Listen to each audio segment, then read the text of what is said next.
Hello, I'm Chris Solo, and welcome to the Fabled 42, where we build community through friendship, gaming, and chaos. You're watching Quests and Answers, where we go on a quest to find your answers. Today, we're talking about the School of Illusion Magic and D&D 5e with our very special guest, Bridget, who plays Krixie in Wizards of Ukodor. And we will be talking about the School of Magic, how it relates to her character in the Wizards of Ukodor specifically. Bridget, where can people find you? Hello. So you can find me on Instagram at string_theories_. I do some fun, spooky embroidery, and that's where I announce all the Twitch stuff. So come check me out. Amazing. Well, thank you very much for being here. Thank you. So let's talk about wizards. Have you played a wizard prior to this campaign? Never. Ooh. Never. I am normally sort of a sneak up, stab 'em, get out of there kind of girl. I only recently branched into fighters and kind of smash and grab type of people. But then when this came up, it was really cool because I did not know how to magic. So it's a lot of fun to rely solely on spells and having to know what spells do and know the consequences of what spells do. Because sometimes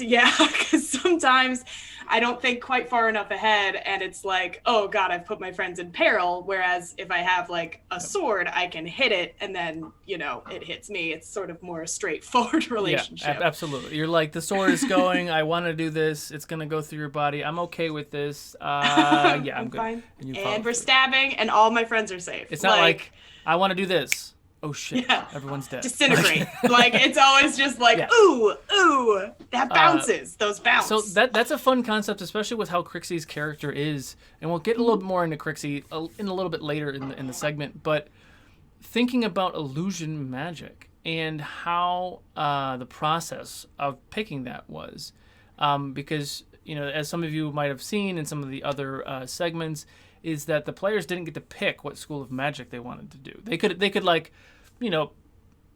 bribe for it or talk their way to yeah, I really want to be this, and maybe it would happen, maybe it wouldn't, but they would roll a d12 and I have each school of magic assigned to a number, and that's what they got.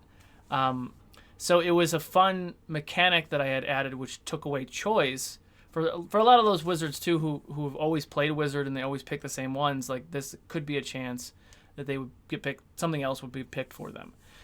So what is your takeaway on the first 8 levels of wizard? And I know we haven't really played with wizards a lot. We haven't been in a lot of combat, and that's there by design, is because are they going to set you loose, like you said, cause and effect? So you've learned about your spells. You've really sat with the character for 2 seasons. I mean, they're shorter seasons, but 2 seasons, a dozen episodes or so with these characters, with the spells, and really understanding and seeing other players do some spells, and you see some of those causes and effects. So then now when you guys do your Ascension ceremony, which is going to happen here soon, Silverthorn is on this Friday. That's probably from the future because this will be aired later. But, it's kind of just this fun direction that you all have not really got to use your stuff yet, and you're thinking about it, and you're thinking about all these plans. So what is your impression of illusion magic so far, with the abilities and the spells that you have access to? I love it. I'm really kind of digging it. I was thrilled when I got illusion, because that's kind of, I know we're talking about the character later, but that's how I kind of wanted to take her. Yeah. I decided that it was going to be whatever school of magic that she got would kind of define her character a little bit more, but I was really crossing my fingers because I wanted I'm rather a nosy person in real life. So if you set me loose in a castle, I'm going to look for secret passages and walls that open to nowhere and that sort of not necessarily sneaky, but that hidden reality is something that interests me a lot, and that's basically what illusion magic is. It's really cool to get to play around with what reality actually is. If something is there, if you're actually tall, or if you're wearing a hat or not. It's it's super fun, and I think it's sort of played into the character that I really wanted to play anyway. So it all kind of, it worked out really well. I got to use invisibility once in battle, which is just like the ultimate chef's kiss tool when you're playing a very small character fighting against very large things. It gives you specific advantages that make you think really creatively and really make you think how to bend reality to your will. As long as nobody calls you out on it, you know, like there's a certain level of fibbing that comes with illusion magic. And I think and it works really well, and I was happy that was what was picked for you as well. And seeing how your different relationships in the Wizard College has developed, and seeing how illusion magic really does fit, it's been a fun thing to watch unfold for sure. So have you been able to dive in deep to illusionary magic and seeing what the abilities you get at like 10th level and 14th level? Like I said, I'm very nosy, so yes. What are you looking forward to most then? I'm not gonna lie to you. Illusory dragon. Like the idea that this little like kobold, you know, who isn't very threatening on the surface, which is another kind of thing that I like a lot about illusion is Krixie is an illusion. She's not very scary on the surface, but she can do some crazy stuff when pushed. Absolutely. And I love the idea of this little kobold like calling a dragon from out of nowhere and having it like, you know, fight for her.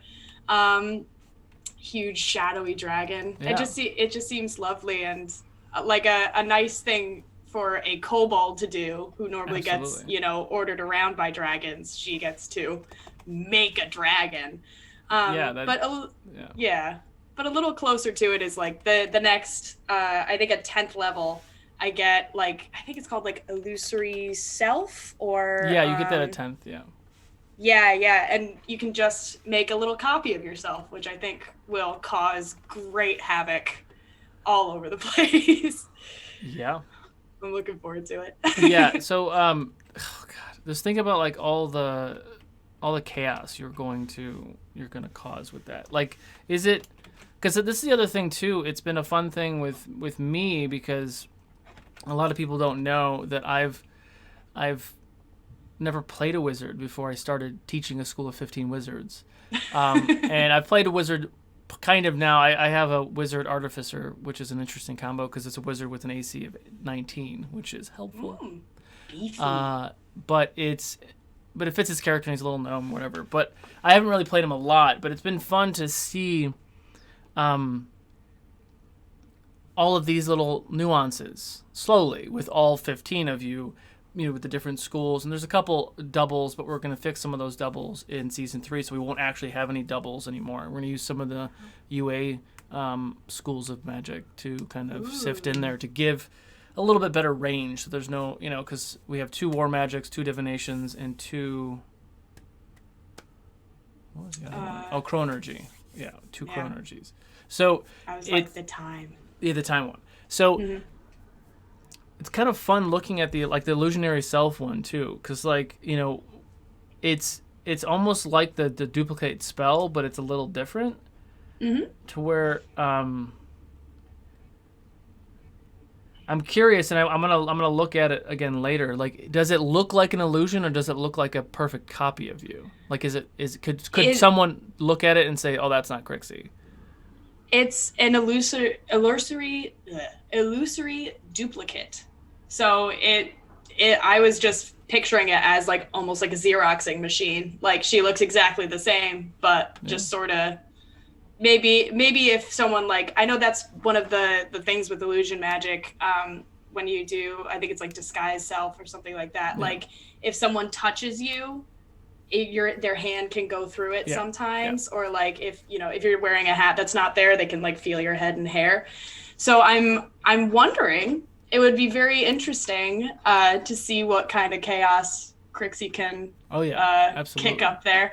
She's a little chaos machine more than anything. Yeah, The and we'll definitely have to dive into those abilities and things at a later mm-hmm. time as well to kind of see like okay like it doesn't say how long it lasts. It doesn't say how far away it can go. It doesn't say that you communicate it or not communicate with it.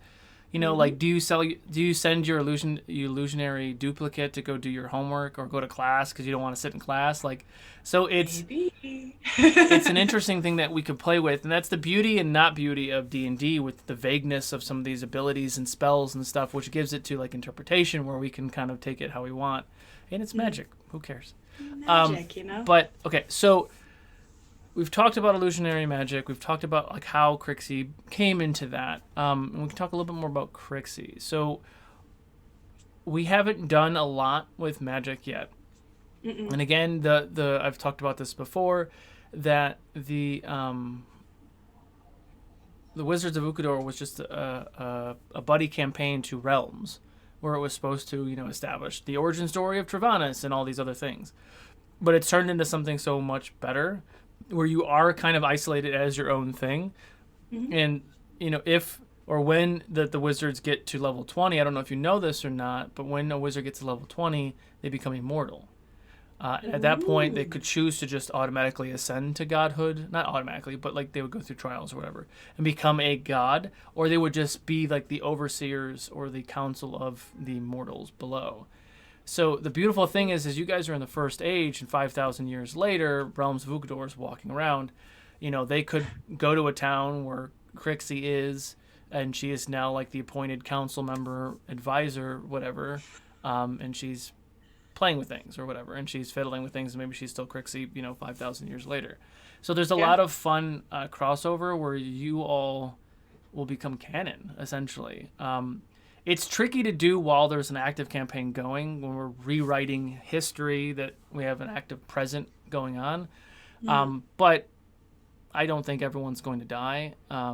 So, I could do it sometimes where, there's a character that, like, you might say, hey, I really want to, help all the kobolds in this town. And then you end up being like the hand of the king or something in that town. And if the players in Realms ever get there, then they would bump into you, kind of thing. But what are some things that you are looking forward to with Krixie's character specifically in the upcoming seasons? Well, I think Krixie is slowly becoming less and less sort of wide-eyed innocence. I think she is learning from the School of Illusions, where it is like, keep up your front, nobody's gonna mess with you. But when the when it hits the fan, like you know what you can do. Yeah. And I think she has an incredible like capacity for loyalty. Yeah. And she has been finding who she is going to be loyal to. Like, above all else, I think Krixie is an incredibly good foot soldier to have, because once she not like necessarily like pledges in like a sort of like, Sure. ceremonial way. Like, when she's like, no, they're my friend, then she will go to the mat for them, but she'll make sure that, she goes to the mat on her terms, and she wants to make sure everybody is okay, but only the people that she cares about is okay. So that being said, and I don't, you're not fully caught up with the last episode, which is good. Then I can have this conversation. Okay. So with your housemates, how are you feeling about this finale that's coming up? With how do you feel towards the rest of your housemates and like where the direction things have been going? I think that she has definitely picked her sides. Earlier in the campaign, Thegan and Rook and her had a very specific sort of conversation, and I think that she's picked her people. But I think there is like a little bit of a complication with how much she, you know, really cares about Leo, and like Leo isn't like them. Like her and Leo have a special bond because they're not like, you know, they're not quite as brooding or quite as dark. Everybody's always like, oh, these, what are you guys doing in Frostguard? Like, what am I? Yeah. They're like, yeah, the weirdos in the group. But like, she made a promise to Deegan, and she's gonna follow it up. But I'm a little worried about how Leo is going to necessarily react. And you know, she's been getting a little closer with Himian too, because we have tea parties together, and you know, she was given the ability to talk to the dead, which is really cool, which has kind of opened up her understanding of like what he does magic wise. So like, I think she's going to run up against like a couple of conflicts coming from a lot of different sides, just a few, just every single one of them. But I think she's gonna know, I think she's going to make the snap decisions in the moment. Yeah. But it's going to be based on, you know, what she is seeing and what she is feeling and what she's promised. So yeah. We'll see. When are you gonna finish the episode? Today. Okay. I'd like to talk to you after today. Okay. Well, because it's meta, because Krixie doesn't necessarily know yet, or maybe she does, because what you're watching now, a week later, is your finale. So there's still a lot of things that are moving around. But I'm very curious to see how Krixie feels about that situation. We're gonna see, because I don't know. Like it's just like, as of now, those are the things. But like so illusion magic, so many things it could change on a dime. Absolutely. Because that's, you know, like with illusion magic, it's like she's putting a face up. She's always putting a face up, and nobody knows what's going on inside Krixie except Krixie, even though everybody thinks they know what's going on inside Krixie. So it's like, we'll see. We will see. Maybe she will. Maybe she won't. Oh God, I need to finish this episode.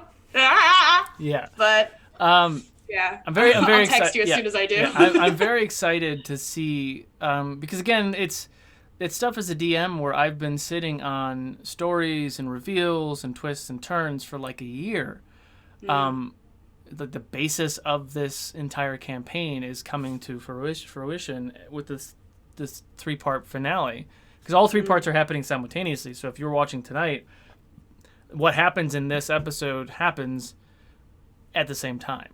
So there are certain things that are going to happen tonight that you will all see in 3 weeks when your episode is happening. So I literally have I'm going to have a timeline. So whenever I, you know, improv that this is happening, then I need to make sure that if it affects the other 3 houses, then it matches.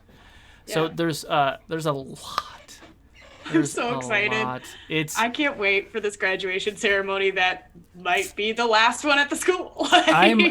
I'm probably going to get a lot of hate mail, and I really feel like people are going to die. It's worse than that, though. And without revealing anything, if anyone has seen season 1 of Realms, the big reveal when I had Bo, our friend, kill GW's sister, this is way worse than that. And people still talk about that 3 years later. So like this is monumental, and I'm very excited about all of it. And I'm very excited about the prom watch party on the 21st of February. So much. I can't wait for the prom. And then we're gonna have a Q&A afterwards as well, because there was a lot of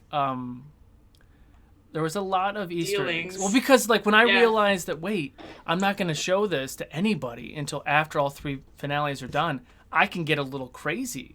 So like I was giving Easter eggs out like it was candy, and people weren't totally paying attention in that moment because it was out of context. So, which fits storyline wise, timeline wise, right? So like there you know, with what's happening in the current episode, there were some Easter eggs to that. What happens in the final 3 finales, there were Easter eggs to that. So there's just a lot of things where we go back and watch it after the fact, we're like, damn it, it's like right there, like Oh, I saw it the whole time. And because a lot of the relationships and personalities and things, the connections people were having were private. Because there's a party, everyone's not paying attention. So like these intimate moments that people had with one another are completely ignored, and oh my god, it's amazing. But we are at time. So Bridget, where can everybody find you? On Instagram, string_theories_ please. It's fun. There's spooky embroideries, also D&D stuff. Amazing. So that being said, I'm Chris Solo. You can find me on all of the social medias at DM Chris Solo. I just did the wrong thing. But this is Quests and Answers, where we go on a quest to find the answers. We talked about illusionary magic in the context of Krixie from Wizards of Ukodor. I hope you all enjoyed this episode. If you did, go ahead and smash that subscribe button down below, and we will see you guys next time.